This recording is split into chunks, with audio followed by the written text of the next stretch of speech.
Hey guys, Hey, Hey, hey Joe, what what's going on? how you doing?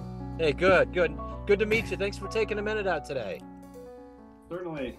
Good to talk to you again, Joe.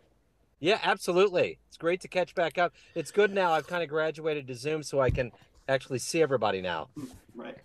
I went to a fully different world here, so it's great to catch up with you. Before we get into this latest album, I want to kind of ask you. COVID did its thing to everybody in the jazz community. How did you get through that time period, and how good does it feel to have new material out now? Yeah, well, I mean, for me at least, one way I got through it was making those two standards records that I talked to you about before, that were much easier to kind of just pull together. Um, but it does feel pretty cool to go back to writing music and, sharing that with these two really sort of awesome players that were willing to join me to do it. It's been really fun to get back to playing my own music and writing music that kind of had a lot of space to like be interpreted um, by everyone a little bit more. So how about you, Michael? Um, well, for me, I was lucky, I guess, to be really busy during the pandemic. I was just doing tons of work, uh, but online, like everybody else was. So I was doing an enormous amount of teaching. My whole teaching shifted online. I was doing quite a bit of recording. I do a lot of recording these days via distance for sessions where people send me tracks and I play on them. That was still quite active. And I founded my own music software company during the pandemic as well. So I was building an app um, and getting a company up and running. So I mean, I was just I couldn't have been busier. Yeah. So how did you guys hook up on New Post? How did this project come together? How did you kind of both come together, and how did this project become and materialize the way it has? Well, so actually, Michael was one of my teachers when I was at New England Conservatory back in the Okay. '90s, late '90s, and so that's how we connected. And um, he was one of the pretty influential guys for me, ways of thinking about different ways of thinking about making music, basically. And then we saw each other here and there over the years. We were both in New York at the same time, but we didn't stay that much in contact. And then I moved back to Minnesota 7 years ago, and then suddenly Michael lived here too. Moved here right before the pandemic.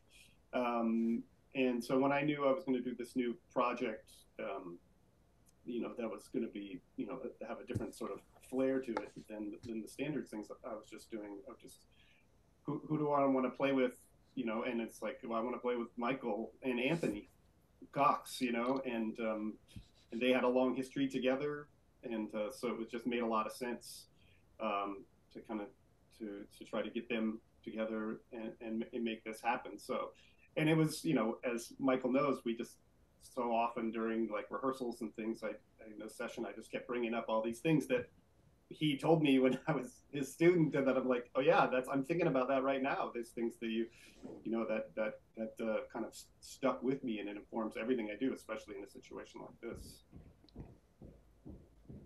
The one thing about here in Kansas City, Bobby Watson was such a huge influence when he was the director of jazz studies at the University of Missouri, Kansas City. And he's talked a lot about collaborating with musicians that graduated from his program. So, Michael, how does that feel? I mean, what does that mean for you to be able to hook up and to do this after all these years? It's profound. It means a lot. It's enormous. It'd be hard to put into words um, how impactful that is. Um, and I can relate to what Bobby said. Well, one thing is that there is a really long tradition in jazz of apprenticeship, playing. And I know when I was a young musician, I was playing with my teachers. The first tour I ever did in Europe in 1987 or 88, I think it was 88, uh, which is also the first time I met and played with Anthony Cox. Anthony Cox was the bassist in that band. Drummer was Billy Hart, and the flute player was James Newton, who was my teacher at Cal Arts. Yeah. And so the first tour I did was with my teacher, and that was a part of the tradition as I saw it. And when I started teaching many years down the road, I always it made sense to me to play with students because we were talking and working together, and it felt comfortable and natural. But as the years went on, it just really evolved into something that was I just see as a natural part of the trajectory and the process of being a musician. But it's hugely impactful, and I feel really honored that JC would ask. I hear that from a lot of musicians. Lots of, I mean, whether it's veterans or it's up and comings, I always hear how that's a big deal with the elder statesmen of jazz, is to pass that torch on, that passion on, and make sure that it just stays as hot and glowing as possible as we move forward. So, Yeah. Yeah. so talk to me a little bit about artistically constructing this album. How did that happen? Well, for me, I had a few things, some sketches that had been sitting around for some years. I had a couple tunes that I had sort of written that were sort of not kind of for undetermined sort of instrumentation. A lot of times, several things we did were just kind of like almost fragments that just kind of were vehicles for us to kind of jump off from. Um, and then once I got, and that's why I knew that that was kind of going to be a little bit of the starting spot for some of this stuff. And then when I got Anthony and Michael on board, then I was like, okay, what can I write that might make sense for the three of us to play together? That highlights some of their strengths. Also taking to account, we're not playing with a traditional rhythm section. We don't have a drummer or anything like that. So just trying to think about what we could still do in that context where everybody sort of, got to, you know, show their strengths and, but also in a place that we can really communicate really well together, kind of collectively, and kind of make a single unit of a thing that wasn't just about like, solo, whatever accompaniment sort of thing. Some things broke into that a little bit more than others, and some things were much more collective. And my aspiration for these kinds of things in particular is always like is trying to get variety and try to have a lot of different kind of musical scenarios and moods and things like that. And so I think that was, I think we pulled off really well. And again, because Michael and Anthony are both so incredibly versatile, that helps a lot, to be able to do that. Not everybody that you would want to do something like that would shine as well as they did, kind of whatever ends of the spectrum you end up on. So ultimately, at the end of the day, what are you hoping the listener gets from this album? Yeah, I mean, I guess, part of that sort of like that variety thing, it's like that, that feeling of like, oh, we're in a totally different place now, or, this could have been written by a completely different person. But being able to kind of like feel like kind of the depth of a mastery that's kind of underneath these, a lot of times really sort of simple things. And just, this a lot of it is just like a palette for these guys to kind of paint with their really sort of special, unique voices, and sort of just creating an avenue for that to happen. Maybe I'll uh, add to that a little bit. JC is a very diverse composer, creator, musician, and the, the thing I've always really appreciated and respected about his music making is he always and this goes back to the days of NEC. He always clearly had a love and appreciation for what you might call the tradition or the roots, foundational aspects, but was always eager to explore reimagining those in different environments. And I think it's something that I feel like I've seen in his trajectory the whole time is I'll I'll hear in his music uh, at once something that is say rooted, if not familiar, but certainly rooted, and at the same time, it's in a framework or an environment that you might not expect it to be in. And as JC said, this is a non-traditional, if that's the right way of putting it, trio. And so I think JC's really good and really talented at reimagining environments.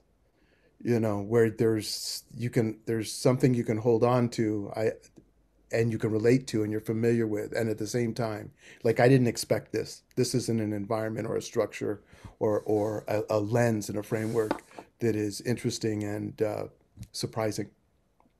So what about live shows? Are you guys doing any gigs? Well, we're working on it. Michael's pretty busy these days, especially with his new app coming out, which I really highly recommend people checking out. Michael, you can talk about it a little bit, but I've got a gig coming up with Anthony and a different pianist, a really great pianist in town here, Kaviraz, and we're gonna see what happens in the future. I was felt really lucky to get these guys together when we did, and we found some nice windows of time when we could rehearse and make this record, and so we'll see what happens in the future. The one Yeah. thing about going through COVID was that there was a lot of musicians, younger musicians especially, that left the big cities because it was expensive. And there was this fear that there would be kind of we didn't know what we were going to walk into. I'm getting the sense now that the jazz community is stronger than ever. What's your sense?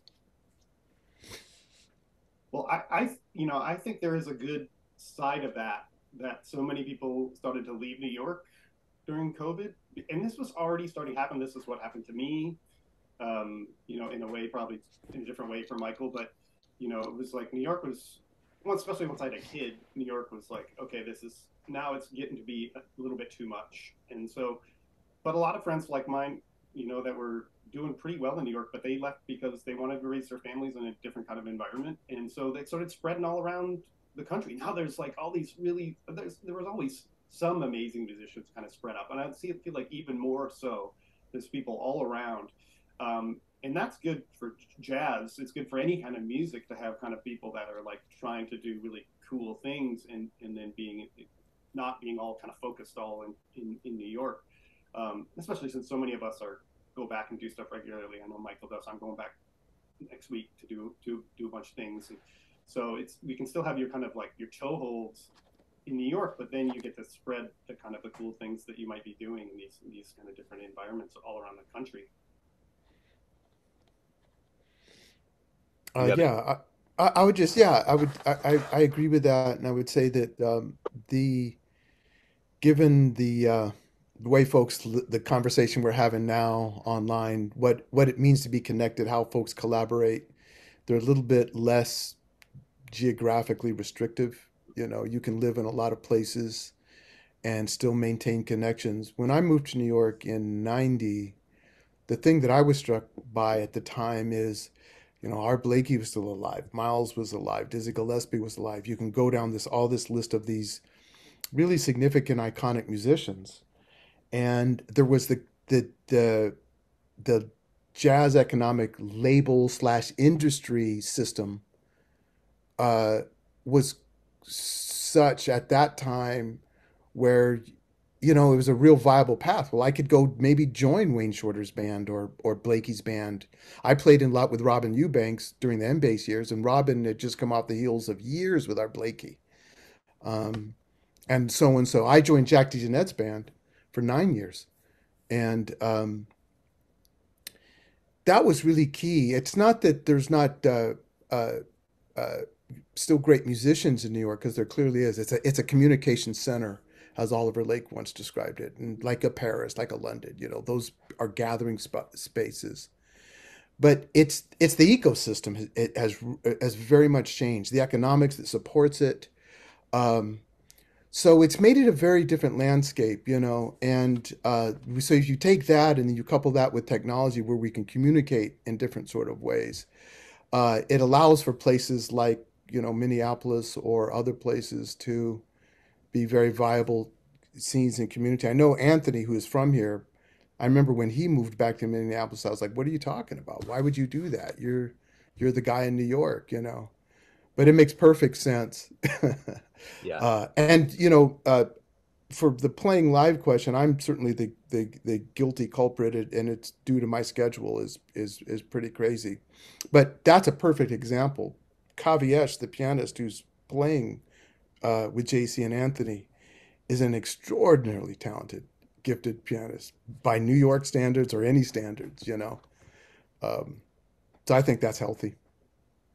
So let's get to the good business here of where's the best place for people to pick up this album.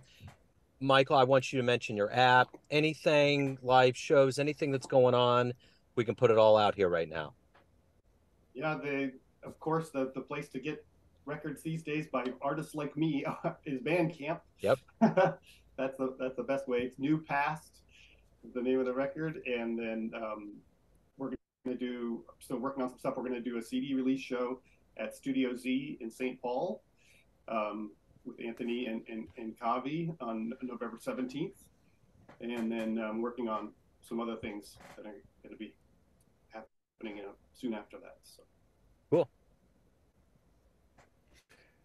Well, for me, I'll mention the app, the music app, music creation app is called Ekwe, EKWE. You can find us online, ekwe.app. Go to our website, and we're in the Google and um, the Apple Store.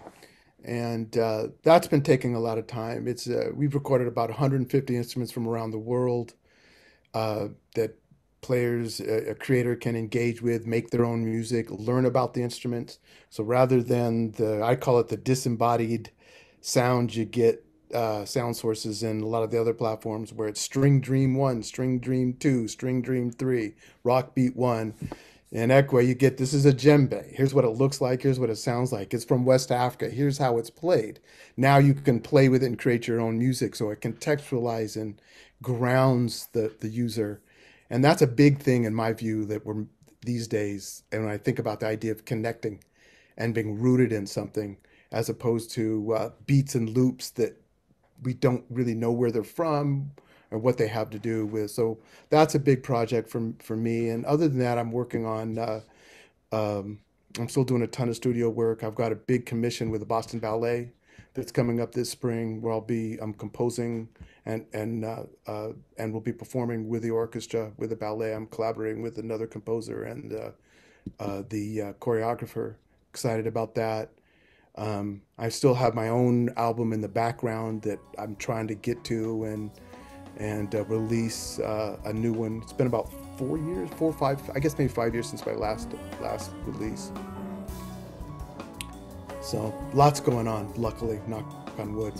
Yeah, that's good. It's so good to hear that things are happening. Michael and JC, thank you so much for joining me today, talking about the project and what's been going on, and best of luck with everything. I appreciate it.